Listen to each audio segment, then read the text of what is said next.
Have you ever heard of someone who spent their entire life doing just one thing? Digging graves for the dead? Have you ever thought that grave digging was only a physical task, having nothing to do with the soul? Then tonight, be careful, because I'm about to tell you a true story. One that took place during the final days of a bone-chillingly cold year. On a gloomy night right before Lunar New Year, with the wind so strong it tore the roof off the old kitchen, a woman dressed in black, holding a bundle of burnt incense sticks, came to see Old Man Tu Quen, the oldest grave digger in the village. No one knew where she came from. No one remembered ever seeing her face before. All they knew was that she shoved a stack of rain-soaked money into his hand and said just one sentence: "The grave must be done before midnight, or else it will come back and bring the living with it." Old Man Tu, a man who had never feared ghosts his entire life, froze when her eyes passed over him. It wasn't a hateful look. It wasn't a pleading one. It was a gaze so still, so cold, it made the hairs on his neck stand up. But because Tet was approaching, because his stomach was empty, and because his hands were too used to holding a shovel, he nodded. What he didn't know was that from the moment that first shovel pierced the earth, he had unknowingly unearthed a curse, a vengeful spirit, and a buried injustice no one had dared to speak of for decades. That New Year's Eve, the cold was harsher than any year before. Gray clouds blanketed the mountain peaks, and the wind howled through the rusty tin roofs.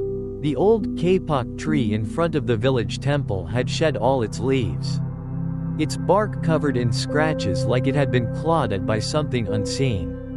Under the dim, flickering light of an oil lamp, Old Man Tu Quen sat huddled by a small fire, a cold tobacco pipe between his lips, long since extinguished. His house sat nestled beside the edge of the old cemetery, a place few dared to pass once the sky began to darken. He had lived alone his whole life, working as a gravedigger. People were afraid, but he had long grown used to it. He often said, "The dead lie still. Nothing to fear there. It's the living you should worry about." But that year, something happened that made even Tu Quen, the man known as the bravest in the village, uneasy. It was around 10 p.m. The whole village had started banging pots and lighting bamboo firecrackers to ring in the new year. Just as Tu was about to crawl into bed for some warmth, he heard a knock at the door. 1, 2, 3 knocks. Not rushed, not slow, just steady, echoing through the night. He frowned. Who in the world comes asking to dig a grave at this hour? He got up, grabbed the oil lamp, and creaked open the old wooden door. Standing before him was a woman in a black cloak that covered her entire face, holding a bundle of incense nearly burned out. The wind whipped through her cloak, making it flutter like mist before his eyes. She said little, simply handed him a crumpled stack of bills and asked him to dig a grave. Before he could ask anything, she spoke only one sentence: "It must be done before midnight. Don't let it pass into the first day of the new year. If not, it will return." Tu shivered, not out of fear, but because of the way her eyes looked, deep, hollow, and cold like water at the bottom of a dry well. Still, he nodded, cash in hand. The last night of the year, a little extra for the holiday didn't sound so bad. He grabbed his shovel, threw on a jacket, and followed the woman to the far end of the cemetery, a patch of land no one had dared to set foot on in years.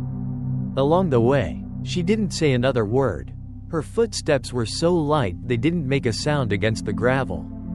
When they arrived, she pointed to a small plot near a rotting wooden fence.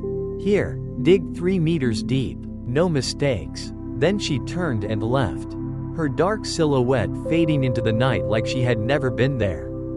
Tu began to dig. The first layer of soil was dry and hard, tangled with roots and broken stones. But the deeper he dug, the softer the soil became, as if someone had recently turned it over and covered it back.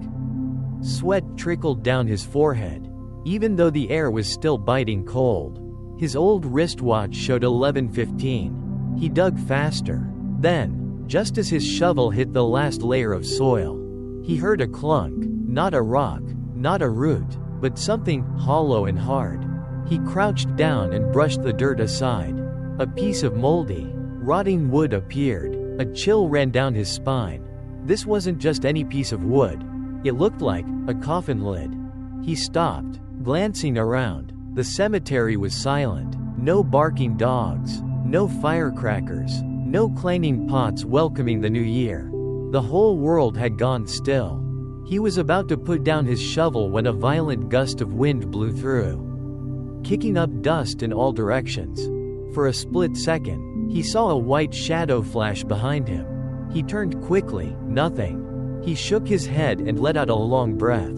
I'm getting old, seeing things. But his hands were still trembling. Close to midnight, he finished filling the grave. As he stood up, he noticed a fresh bundle of incense had been placed at the edge of the grave. 3 sticks burning bright, smoke swirling. He was sure no one else had been there. He had heard no footsteps. And the incense wasn't freshly lit, it was already halfway burned.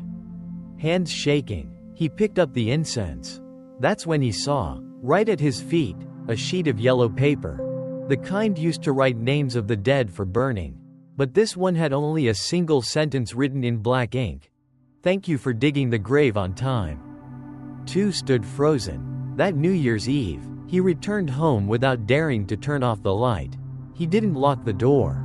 In his dreams, he saw a thin, frail man, hands and feet bound, lying in the grave, staring up at him with wide, unblinking eyes. The man's mouth moved silently, but 2 could hear it clearly, as if someone was whispering right next to his ear. I've been waiting for you, for 30 years. On the morning of the first day of the Lunar New Year, the sun had just begun to rise. The year's first weak rays of sunlight filtered through the trees, casting a soft glow over the winding dirt path leading to the village cemetery. Every household was busy burning incense, cooking holiday food, and hanging red lanterns. But Old Man 2 felt uneasy from the moment he opened his eyes. A strange restlessness churned inside him, and the dream from last night replayed in his mind like an old film loop, the bound man. Those glaring eyes, and the haunting words from the beyond. I've been waiting for you, for 30 years. 2 brewed a pot of tea, but his hand trembled as he tried to pour, the hot water spilling onto the table. That was when he decided he had to return to the cemetery. Not out of curiosity, but because he had a gut feeling that something wasn't over yet. The cemetery was silent. The air felt damp and cold, like it had just rained during the night. Even though the sky was clear, he walked to the very spot where he had dug the grave the night before. The freshly turned soil was still marked with shovel lines. The grass hadn't had time to grow back. But something was off. There, sitting directly on the grave, was a coffin, a black coffin, made of dark wood, covered in a thin layer of dust as if it had been sitting there for years. 2 stood frozen. He had filled in the grave and returned home last night. There had been nothing there. Who would bring a coffin here? On New Year's Eve, without anyone seeing or hearing a thing? There had been no voices, no lights, no sound of a vehicle. He looked around, still no one. No tire tracks, no footprints. He stepped closer. The coffin bore no nameplate, no gravestone, no flowers, no incense. It just sat there, as if waiting for someone to open it. 2 didn't dare touch it. Sweat broke out on his forehead. Despite the lingering chill, he backed away a few steps, turned around, and headed toward the village hall. Along the way, he ran into Mr. Hoy, the man who held the keys to the village funeral home. 2 explained everything, hoping someone might have registered a burial he hadn't been told about. But Mr. Hoy shook his head. I was on night duty. No one brought a body in. No one rented a cold room. No hearses came or went. It's the first day of the new year. 2, don't scare me like that. 2 said nothing more. He quietly returned to the cemetery. But this time, what he saw terrified him even more. The coffin was gone. All that remained were faint drag marks in the dirt. like something heavy had been pulled away.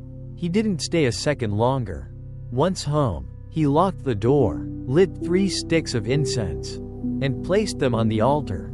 Hands trembling, he whispered under his breath, "I only dug the earth. I have nothing to do with restless spirits. Please, don't follow me." That night, he couldn't sleep. His eyes fluttered shut and opened again. Body exhausted but mind still sharp. Near midnight, he heard something tapping gently on the window. 1, 2, 3 taps. Just like New Year's Eve. He got up, stepped softly into the front room. He didn't open the door, just peeked through the curtain's edge. Outside, there was no one, but right below the window, embedded in the mud, were 3 handprints. Small handprints, but the nails were long and curved, like the hands of someone who had been dead for a long time. 2 stepped back, slumping into a chair. His breath was heavy, his heart pounding. He began to recall the eyes of the woman in black that night. Her voice, her warning about, "It will come back if the grave isn't finished in time." He muttered to himself, "What is it? Was it dead, or not? And if it's truly dead, why isn't the coffin buried where it belongs?" The next morning, he made up his mind to visit the temple. It was a small temple nestled on a hill, about half a kilometer from the village. The abbot was over 70, known for his deep knowledge of old stories. As soon as Tu mentioned the nameless coffin, the monk furrowed his brow. He sat silently for a long time before slowly speaking. The end of the year is when the yin energy is strongest. Souls that haven't passed on often return to old places. Some die with no one to claim them. Some have such deep resentment that even after decades, they still can't reincarnate. The grave you dug might not be for someone newly dead. It may be a grave, waiting for someone old to return. Tu blinked. Someone old to return? What do you mean? The monk didn't answer. He simply handed him a string of prayer beads and advised, "Hang this by your door. Don't turn off the lights tonight. And, if someone calls your name, don't answer." Tu went home and did exactly that. But he couldn't shake the feeling of unease. The phrase, "someone old to return," echoed in his mind all through the second day of the new year. And when night fell, at the exact same time as before, the knocking returned.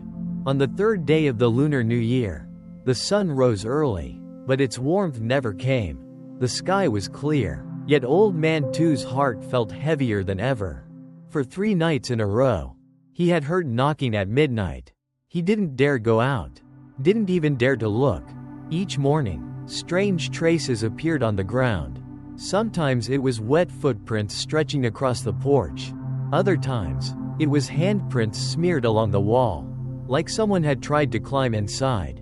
The prayer beads the abbot had given him to hang above the door had broken at some point. The beads scattered on the ground as if someone had yanked them off in a fit of rage. Tu was reaching his limit. He wanted to talk to someone, but didn't know where to begin. The story of the vanishing, nameless coffin was too unbelievable to tell.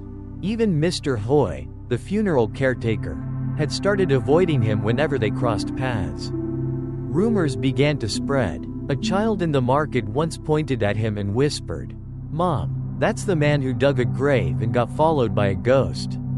Tu quietly turned away and went home without a word. But then, that afternoon, a stranger appeared at his doorstep. The man was tall and thin, wearing a long black coat that reached past his knees, holding an old, battered suitcase. His skin was pale, like someone who had been anemic for years. But his voice was clear and composed. "I want to ask you to dig a grave. For my father. He died long ago, but only now do we have the means to bring him home for burial in the village." Tu looked at the man, and his heart skipped a beat. Something felt familiar, not the face, but the voice, like something he'd heard before. In a dream or some vague, distant memory. He asked, "What's his name? Year of birth? Where did he die?" The man smiled, but the smile never reached his eyes. "No need to carve a name. Just dig a grave, at the old plot on the west side of the cemetery." The west side, the exact spot where he had dug on New Year's Eve. 2 froze, stepping back. That spot, someone's already buried there. The man looked at him. Expression unchanged, voice even slower. Then dig it again. Someone will lie there. This time, don't miss the hour. With that, he placed an envelope of money on the table and turned away without waiting for an answer. 2 picked up the envelope. The cash inside was crisp and smelled of fresh paper, but at the corner, there was a faint, bloody fingerprint, soaked into the paper as if it had been there for a long time. That night, 2 couldn't sleep. He laid the bills out, counted them, none missing, but a strange unease settled in his chest. He decided to return to the cemetery that very night, not to dig, but to check. But as soon as he arrived, he stood speechless. In the spot where he had dug before, there now stood a headstone, old, moss-covered, as if it had been there for decades. No name, no image, just a single crack running down the middle like a scar splitting history in two. He reached out to touch it. The stone was ice cold. Suddenly, behind him, there was a rustling sound. He turned, no one there. But a gust of wind blew his hat off. As he bent down to pick it up, he noticed something stuck in the mud beneath his feet. Peeling it away, he realized it was a torn piece of a death certificate. The paper was decayed, but one line was still legible. The name of the deceased began with Nguyen Van, the rest had faded. Below it was the year of death, 1994. 2 froze. 1994 was the year a strange disappearance had occurred in the village. A man vanished without a trace, no body, no funeral. His family insisted he was dead, but no one could prove it. Eventually, people assumed he had run away and simply never returned. No one mentioned him again. Back at home, 2 rummaged through an old wooden cabinet and pulled out the village burial logbook. Flipping to the entries for 1994, the page was blank, no names, no dates, only a single red line, slashed across the middle. No claimant, not buried. That night, 2 dreamed he returned to the cemetery. The sky was pitch black. In the middle of the graveyard, someone was crouching on top of a coffin lid, holding a tobacco pipe identical to his. Staring directly at him, the man's lips moved silently. But 2 could hear every word, like a whisper in his soul. You dug, now you owe. On the 4th day of the Lunar New Year, the sky was heavy with thick clouds like a storm was coming. Strong winds ripped through the thatched roof of Old Man 2's porch, peeling back the layers to reveal dark bamboo beams stained from years of leaking rain. He hadn't slept all night. The words, you dug, now you owe, echoed in his mind like a heavy, relentless bell. His thoughts were in chaos. Everything that had happened since New Year's Eve no longer felt random. There was a connection, a logic. He just hadn't pieced it together yet. Every time he closed his eyes, he saw the man in the black coat, the nameless headstone, the wide open eyes from the grave, watching him, as if they had been waiting for years. 2 decided to clean out the old shed behind his house, the place where he had stored his grave-digging tools for over 30 years. The shed was damp and moldy, its wooden boards rotting, the smell of musty soil and burnt incense mixing into a pungent, familiar scent. In the corner of the room was a small drawer, thick with dust, its lock rusted shut. He pried it open with a knife. Inside were a few yellowed papers, a worn notebook, and a small wooden box tied with a frayed rope. He opened the box. Inside was a photo, a black and white picture, faded with time. It showed 4 men carrying a wooden coffin. Behind them stood a silent crowd, all their faces blurry, except one, a woman in a black dye, her head wrapped in mourning cloth. Her face stared straight into the camera, eyes wide and unblinking, as if she knew someone would see her long after the photo was taken. She was the same woman who had hired him to dig a grave on New Year's Eve. 2 gasped and dropped the photo. His heart pounded in his chest, hands trembling. He picked it up again, eyes fixed on the bottom right corner, where a line of purple ink in cursive read, "Return to the old land." No name, no funeral. He flipped the photo over. Just one word, scrawled in faint ink: debt. A buried memory suddenly resurfaced. He remembered. It was in 1994, during the flood season, when a mysterious death occurred. That man, his name was Lan, had been a well-known traditional medicine doctor in the region. One day, the villagers dragged him out and beat him, accusing him of malpractice that led to someone's death. No one defended him. There was no investigation, no evidence, just a mob's verdict, swift and brutal. Lan disappeared after that day. His family refused to claim his body. No one buried him, no one wrote down his name, and Tu was the one who had been paid to dig the first grave. A grave for someone no one dared to name. His heart raced. All these years, he had tried to forget, tried not to think about it. But this photo, the appearance of the woman in black, and the recurring dreams, they were all dragging him back to the place where his conscience had once been buried. He opened the notebook. On the last page, he had scribbled something long ago on a rainy night, that day. I stayed silent, because I was poor, because I was afraid, because I wanted peace. But maybe, the one underground has never found peace. A sudden gust of wind slammed the shed door open, scattering the papers across the floor. Amid the mess, a red-inked document fell out. It was a cemetery plot registration form for an unused plot beneath the old kapok tree on the western side. The name on the form, Nguyen Van Lan. Registration date, October 1994. Tu stood frozen. No one had known this document existed, because no one had claimed the body at the time. So who registered it? Who signed the name? And why was this form only now turning up in his own drawer? On the night of the fourth day, he didn't sleep. He just sat silently in front of the altar, lighting 3 sticks of incense. His eyes stared at the old photo, now respectfully placed on the table. In the wind, he heard someone whisper faintly into his ear, "You remember now? It's time to answer the question, who buried whom?" On the 5th day of the Lunar New Year, the fog hadn't yet lifted, and Old Man Tu's heart felt as heavy as the gray sky hanging above. Ever since he discovered the cemetery land registration under the name Nguyen Van Lan, he no longer believed in coincidence. This wasn't chance. It was a circle closing in, tightening with every step, pulling him back to where it all began. The old photograph still sat on the altar, beside a burnt-out incense stick, the smoke swirling thick like a mist that refused to disappear.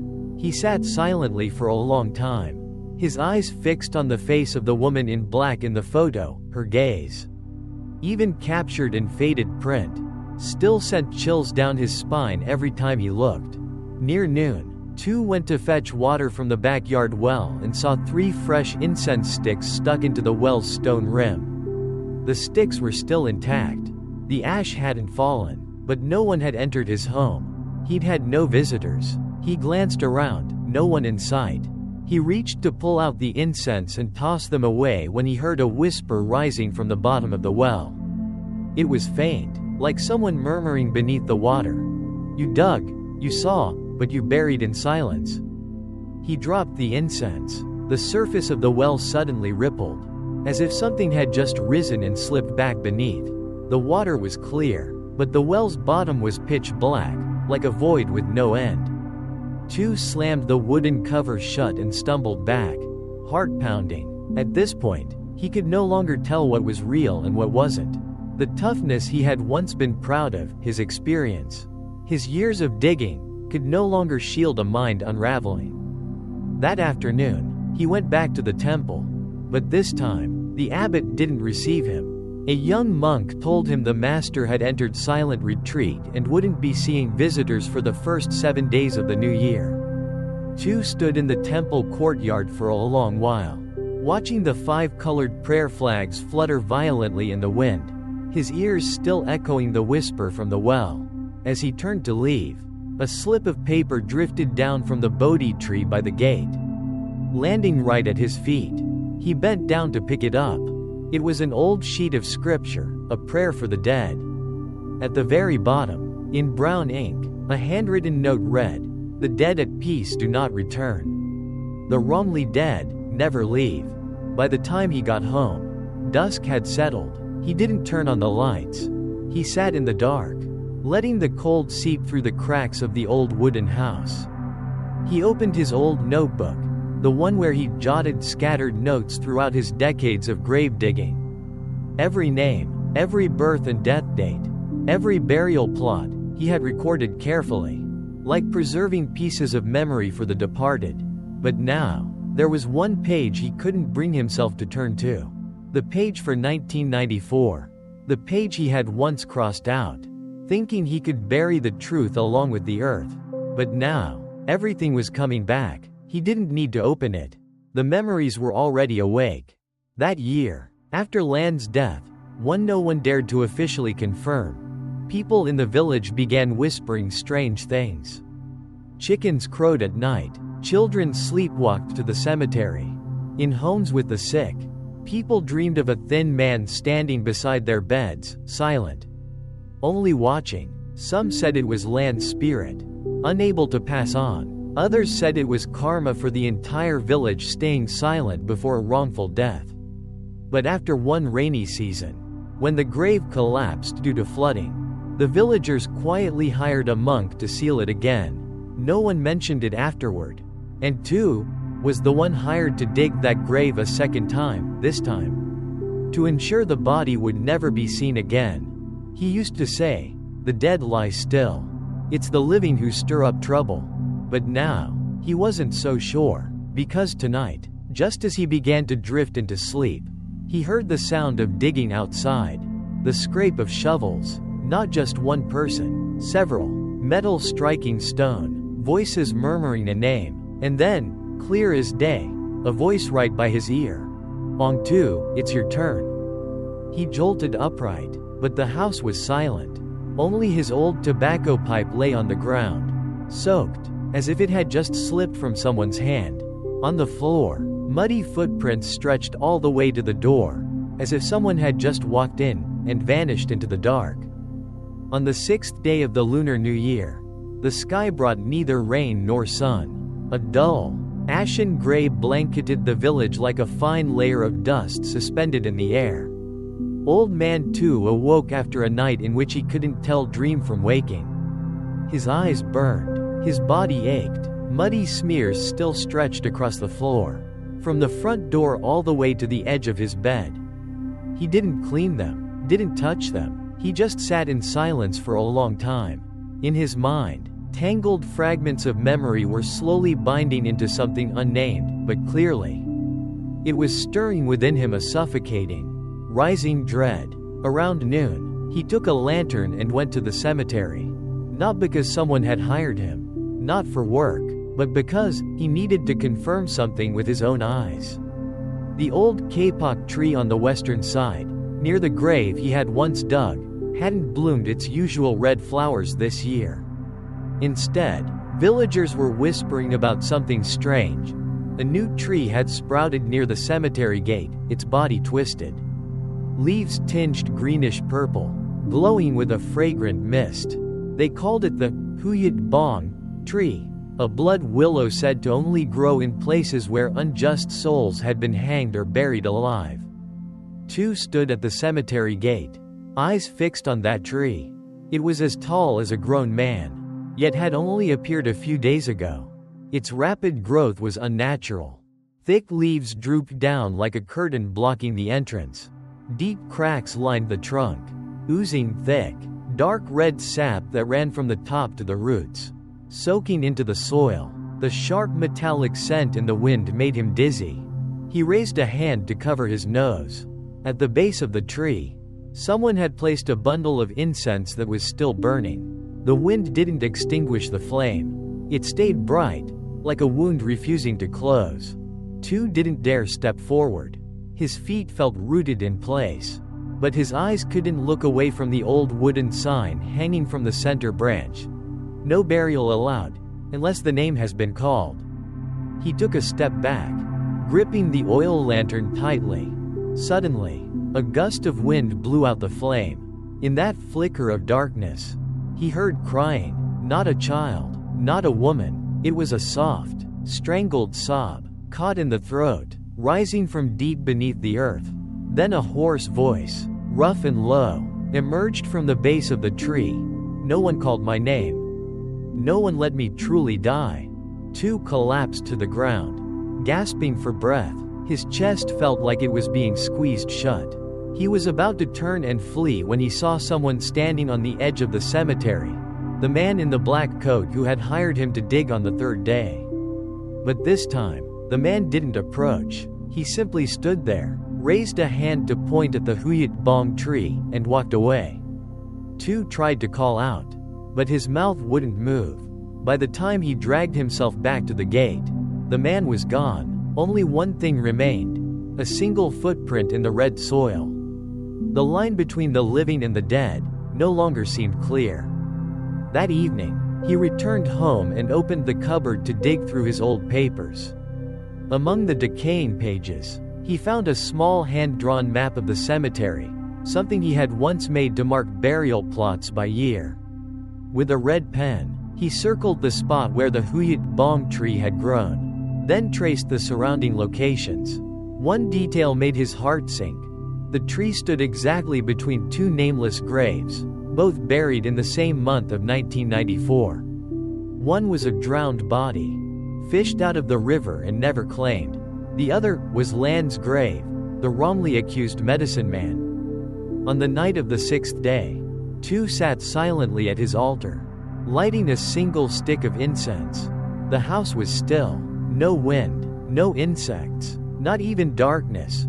Only the red glow of the coal brazier cast shadows across the wall. But as the clock struck midnight, the light blinked out. The shadow on the wall split into two. One sitting, one standing, both holding a tobacco pipe. On the seventh day of the Lunar New Year, the sun rose, but its light could not reach inside Old Man Two's small house. The sunlight was blocked by the dense canopy outside, a garden he had planted after his wife passed away. The night before, after the lantern blew out, he had sat in silence until dawn.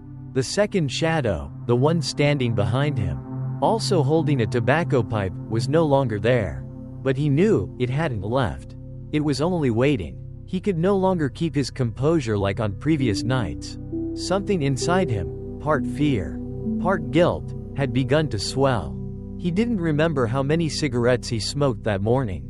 His fingers were yellowed, trembling, but his lips kept holding another one. The more he smoked, the redder his eyes became. Not because of the smoke, but because something was rising from within, something tight in his chest. Like a man standing before an ending he once believed would never come. That afternoon, he decided to return to the cemetery. But not empty-handed. He brought with him an old hoe, a bundle of incense, and the hand-drawn burial map from decades ago. When he arrived at the gate, the blood willow tree had grown another half-meter. Its leaves had turned a bright crimson, drooping down to the earth. He stepped beneath its shadow as if crossing an invisible threshold. His feet landed on the exact patch of ground where he once dug a grave for a nameless body. Unclaimed and unmourned, he had filled it in himself after a heavy storm. Back then, he'd been hired by a woman in black who claimed to be a distant relative. He hadn't asked questions. The money was enough.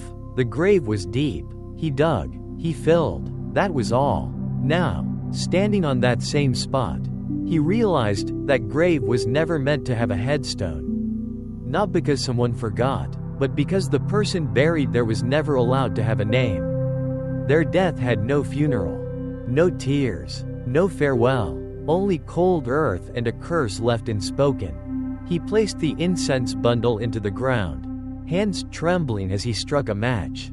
But a strange gust of wind blew it out. He tried again. It died again. Only on the third attempt did the flame catch. That was when he heard footsteps behind him. He turned. There stood the woman in black. For the first time, he saw her face clearly. Pale, hair streaked with silver, eyes sunken but far from dim. She stared at him for a long time, then spoke in a hoarse, Rasping voice. Don't you remember me? 30 years ago. It was you who took the money from my hand. And it was you who buried him. Alone. 2 was speechless. Her face, he now recognized, was Lan's wife. She had once lived with her husband in a small house by the stream, making herbal medicine to heal the sick. But after the incident, the whole family vanished. No one spoke of them. No one searched. Only him, the one who buried the body. The witness had chosen silence. You know what? She continued. My husband didn't die because of a patient. He was framed. The one who died was the son of a powerful man. They didn't want scandal, so they made up a story. The village was afraid. No one spoke up. And you were the last person to see his face before his body was lowered into the grave. 2 collapsed onto the ground, lips pressed tight, not out of denial, but because he remembered everything. Lan's eyes when he was bound. His gaze as 2 covered his mouth with earth. Not angry, just one plea. To be remembered. The woman pulled a white cloth from her sleeve. Inside, a small, carefully preserved paper. Lan's birth certificate, never destroyed. I couldn't keep his body, but I kept his name. Today, I ask you to help me place a headstone for him. Write his name, let his soul finally be called. 2 fell to his knees. His hands shook as he accepted the paper. The sky suddenly darkened. Wind rose. The blood willow tree shivered as if its torment had been lifted. From the earth below, a gentle fragrance rose, the scent of traditional herbs. The scent that had once filled the little house of Lan and his wife. For the first time in 30 years, Old Man 2 wept. On the 8th night of the Lunar New Year, light rain fell, not enough to soak the ground, but enough for the cold to seep deep into the bones. Old Man 2 sat huddled in his old house. The crumpled birth certificate of Lan laid neatly in front of him. Staring at the faded letters, his heart felt heavy as stone. Tonight, he would do something he had avoided for 30 years. Dig up the very grave he had once filled with silence. Around 9 o'clock, he packed a few necessary things, an iron hoe, an oil lamp, a bundle of incense, and a newly carved wooden headstone bearing the name Nguyen Van Lan. The letters were uneven. His hands had trembled while carving them, but they were clear. For the first time, he dared to call the name of the man who had been buried without acknowledgement. The road to the cemetery was darker than usual. The streetlights were out. There was no moon. Wind howled across the rice fields, carrying a long, eerie wail like someone calling into the void. The blood willow tree still stood there, still and tall like a shadow guarding the gate. 2 circled around it and stepped into the old western plot. Grass had overgrown the path, but he remembered every step, every detail. He didn't need to see, it was etched into him. The exact spot where he had buried the body all those years ago. He set the lamp down, lit the incense, and planted 3 sticks before the cold soil. He raised the hoe, but paused. For a long moment, he couldn't strike the first blow. This ground wasn't just earth. It was a vow, a guilt, a memory he had tried to bury so deep it would never resurface. But then, the voice of Lan's wife echoed in his mind. Help me place the headstone. Say my husband's name. He closed his eyes, summoned all his courage, and struck the earth. It wasn't as hard as he expected. It was soft, wet, as if someone had recently dug here. He dug a few more times. Then a foul, metallic odor rose, the smell of decay, of time, and death. His chest tightened, his eyes locked onto the layers of dirt being turned. Then he saw a tattered piece of white cloth. Beneath it were bones, yellowed with time. The wrists still bore rope marks. 2 collapsed. He couldn't say a word. His whole body trembled, not from the cold, but from the truth laid bare. That man, Lan, had been bound, buried alive, thrown into the ground like an animal. And he, too, the man with the hoe, the one who took the money, had been the final witness to a death no one dared remember. Just as he was about to cover the grave again, a sudden wind snuffed out the oil lamp. Darkness swallowed the cemetery. Two fumbled for a match. But from within the grave, a sound rose. Not loud, not clear, just a breath. A faint breath, like someone not quite dead, still waiting to be called. He didn't run. He stood, voice trembling, took the wooden headstone in his hands, and planted it at the head of the grave. In a clear voice, he said, "Nguyen Van Lan, born 1952, died 1994. Now there is a headstone. A name, someone remembers. May your soul find peace and leave this world lighthearted." The wind died. A faint fragrance drifted past, the scent of herbal medicine. The scent that had once lingered in Lan's home. The blood willow tree swayed gently, releasing a few red leaves.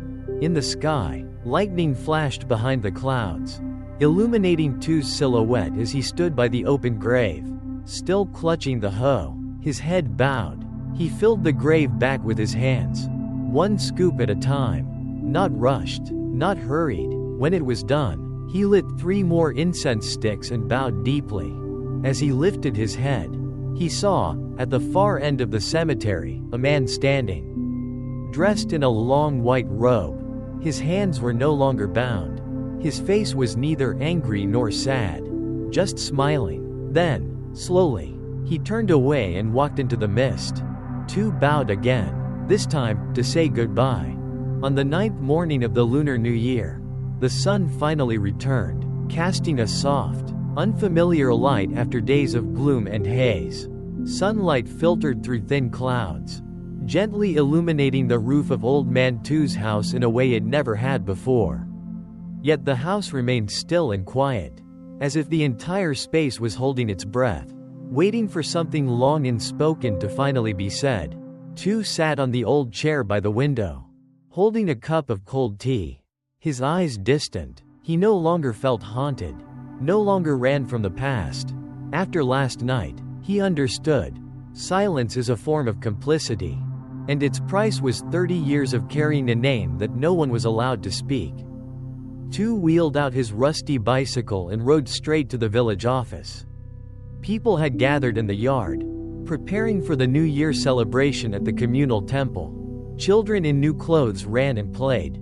The adults were busy wrapping cakes, setting up incense and offerings.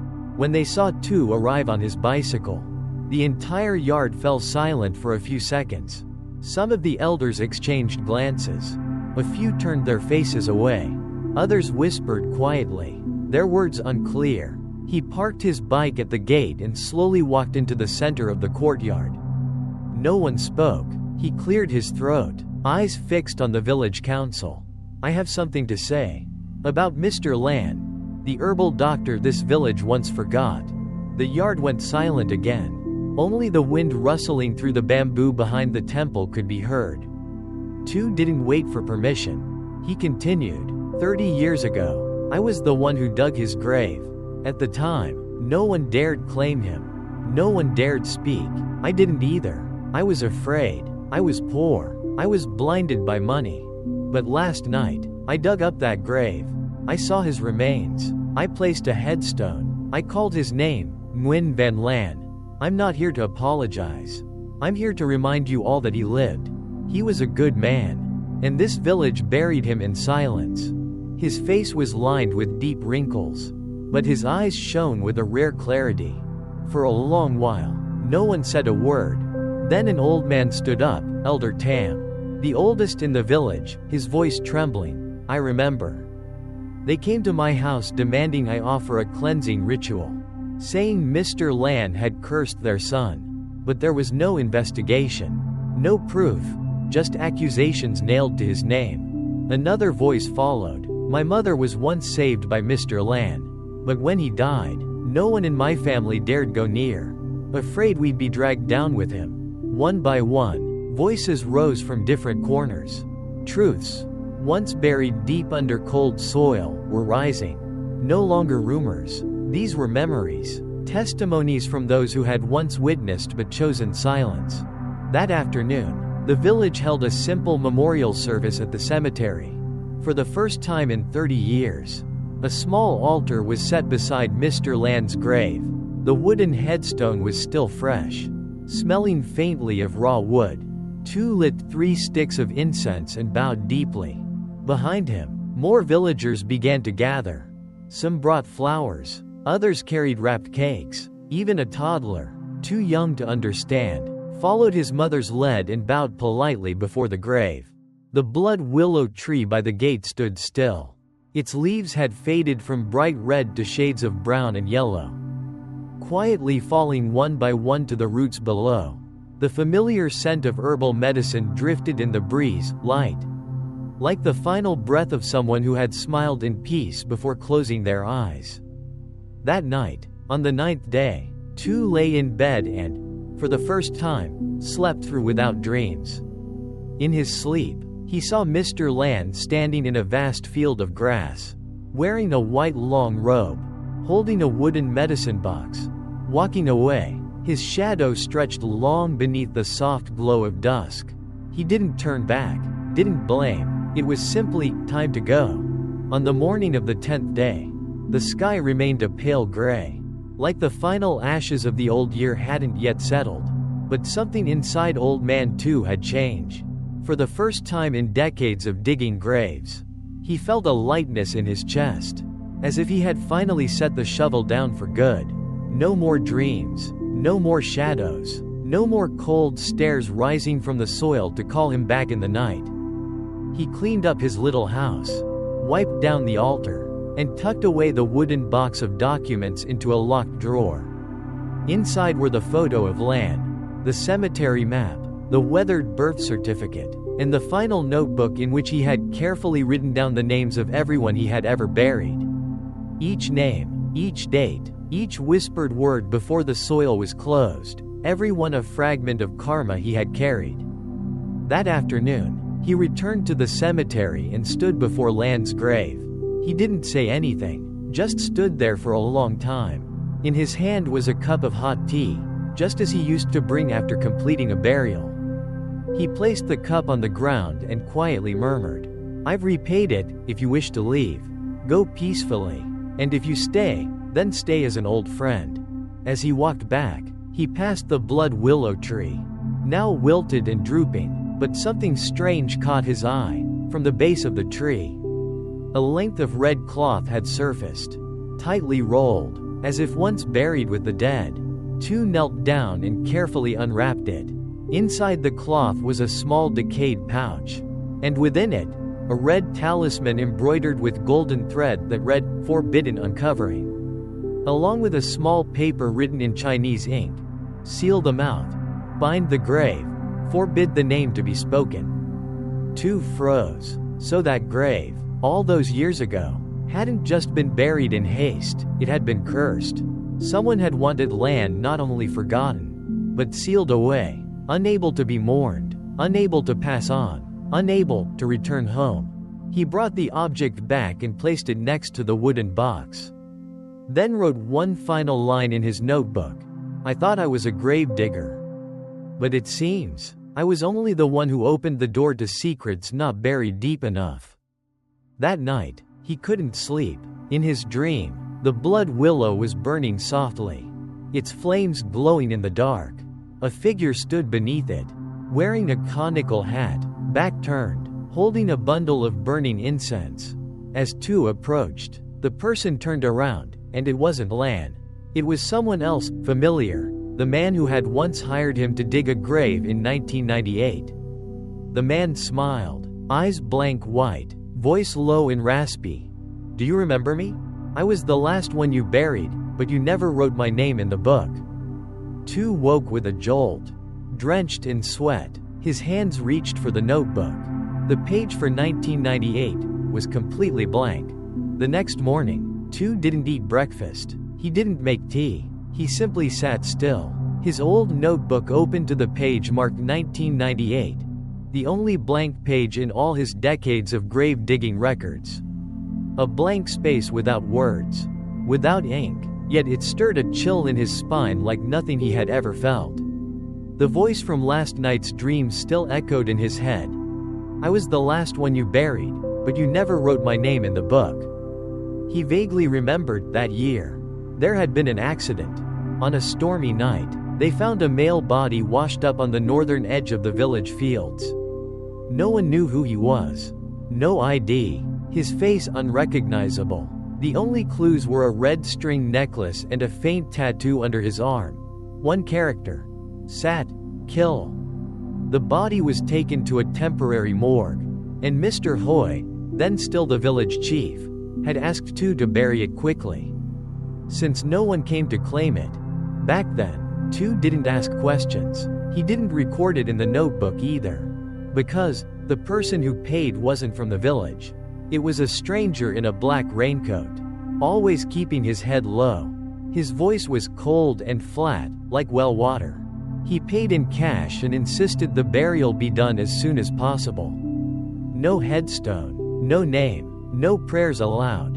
Tu had agreed, because the payment was generous. And because, at the time, he believed, once someone dies, a name doesn't matter. But now, more than 20 years later, the name he had left blank had returned to his dreams, reminding him that the debt wasn't yet settled.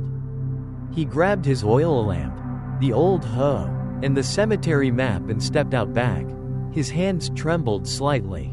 On the map, he had once marked the unnamed grave from 1998 with a red dot, then crossed it out. Meaning, he had intended to record it, but changed his mind. Why? Because that night, while burying the grave in the rain, he had heard crying, mixed with laughter coming from beneath the earth. Even though no one was there but him. At the cemetery, he found his way to the overgrown patch near the field, the one where he had hastily buried the body in the rain. Now, grass and trees had covered the spot so densely no one would guess someone lay beneath. But he knew, his feet stepped in exactly the right places. He knelt, lit a single stick of incense, and planted it in the soil. No prayers, just silence. Then he began to dig. The soil was damp, but not foul. After digging about a meter, he hit rotted wood. It was old and crumbling, but still recognizable. Breathing heavily, he prepared to lift the lid when a sound rustled behind him, the crackling of dry leaves. Like someone walking around the cemetery. He turned. No one, but to his left, he saw a figure standing across the field. Hidden among the bamboo, the figure didn't move. The face was unclear, but it held a bundle of incense, still burning. Tu stepped back, his heart racing. The figure didn't approach, just stood there, watching. Then slowly, it raised one hand, pointing directly at the grave he was digging. That gesture wasn't threatening. It felt like a sign. Keep going, the truth is beneath. He turned back and opened the rotten lid. Inside, the body had nearly decomposed. Only bones remained, with scraps of fabric still clinging to the neck, the same red thread from that night. But next to the skeleton, one item remained untouched. A red cloth pouch embroidered with the word, seal, the exact same kind he had found days earlier by the blood willow tree. Tu reached for it, his hands shaking. Inside the pouch was an oil-wrapped paper. He unfolded it. Inside was a list of 5 names. One of them was Nguyen Van Lan. Next to each name was the same mouth-sealing talisman symbol and a handwritten line. Must be buried in silence.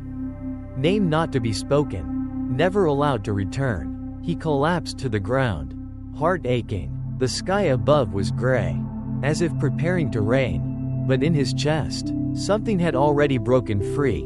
Lan's death wasn't an isolated event.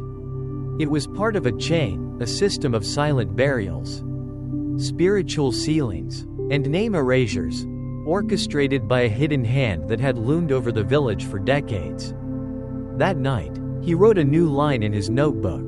I dig graves for the dead, but this time, I may have just unearthed the tomb of the living.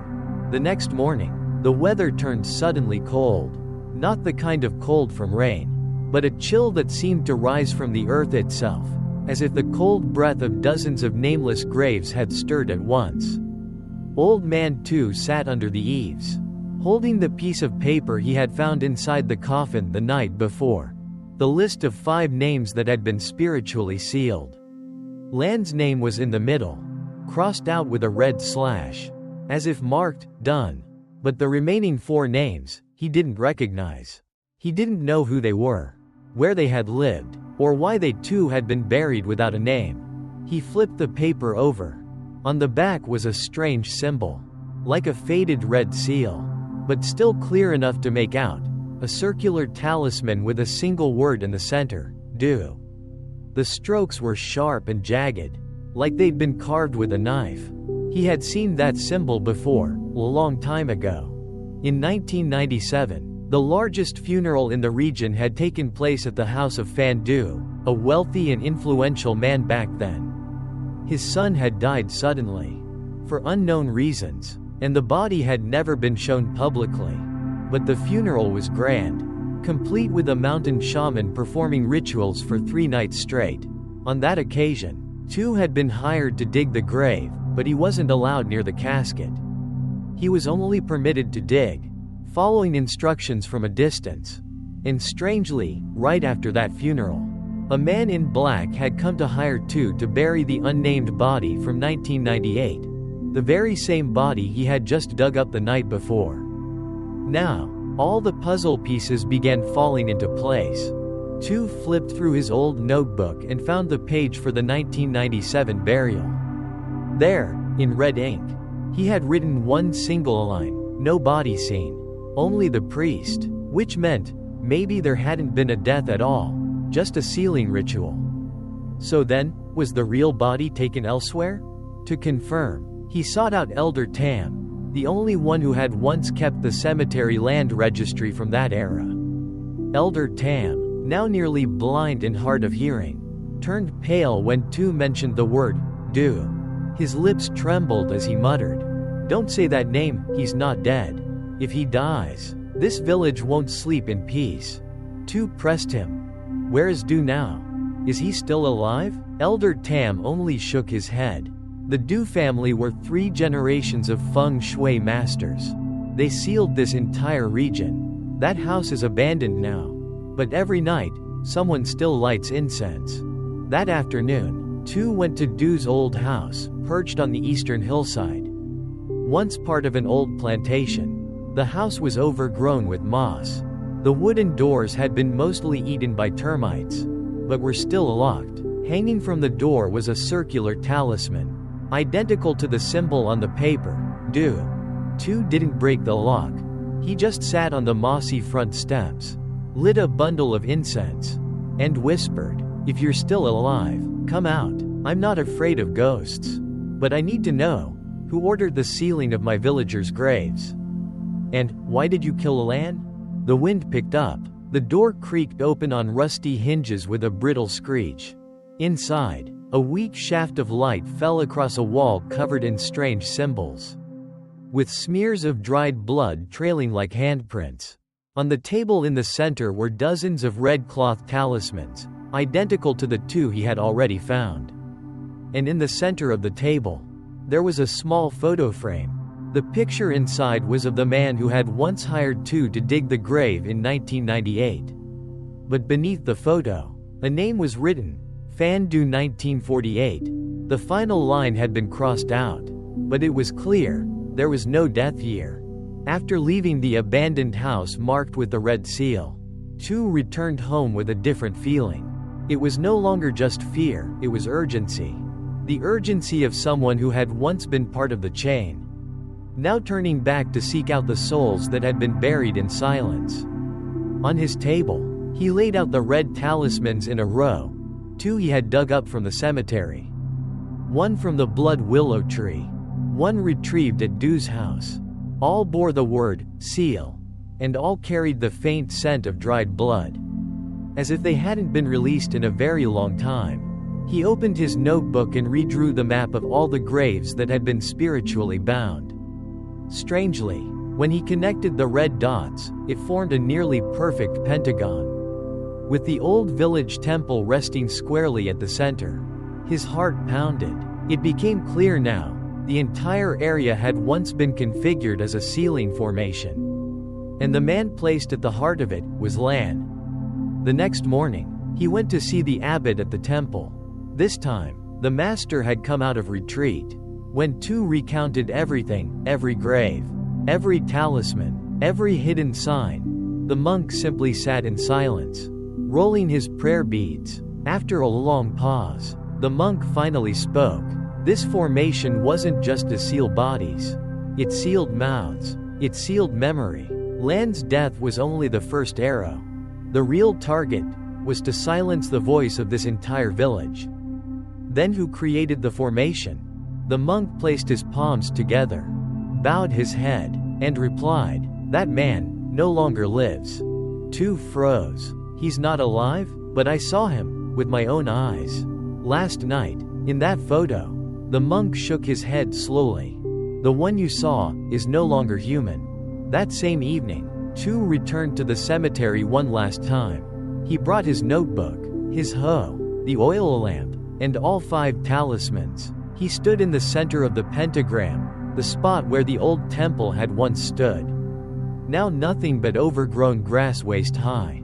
He began to dig. No one told him where. He simply followed his instinct. About a meter down, he struck the lid of a large wooden box. Carefully, he lifted it. Inside was a set of ancestral tablets carved in ebony, bearing the names of the 5 sealed souls: Lan, the drowned body from 1998, and 3 others from the village whose deaths had no grave markers. At the bottom, there was one final tablet, nameless, carved only with the title, "The one who sealed the mouths, Fandu." The wind rose in fury. Leaves swirled. Thunder rumbled from far away. But Tu didn't stop. He lit incense and planted it firmly in the ground. Then he tore open each talisman. One by one, he burned them. When the 5th pouch caught fire, the wind stopped. Everything fell silent. And in the dark, a figure emerged behind him. It wasn't a ghost, but it wasn't human either.